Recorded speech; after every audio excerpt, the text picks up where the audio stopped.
জানেন কি, একসময় পশ্চিম পাকিস্তানিরা দাবি করত যে পূর্ব বাংলায় অর্থাৎ বর্তমান বাংলাদেশে কখনোই সিনেমা বানানো সম্ভব নয়।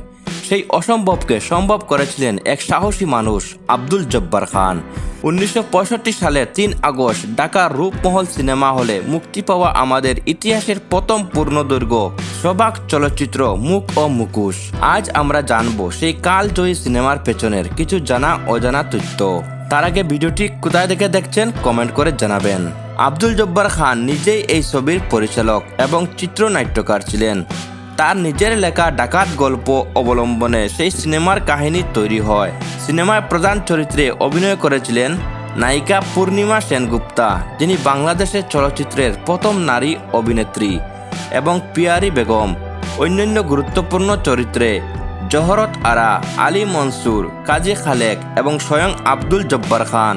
গানের সুর দিয়েছিলেন সমর দাস এবং কণ্ঠ দিয়েছিলেন মাহবুবা রহমান ও আব্দুল আলিম।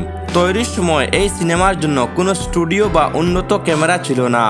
মাত্র 5,000 টাকা দিয়ে কলকাতা থেকে আনা একটি পুরনো ক্যামেরা এবং একটি সাধারণ টেপ রেকর্ডার দিয়ে শব্দ গ্রহণের কাজ করা হয়েছিল।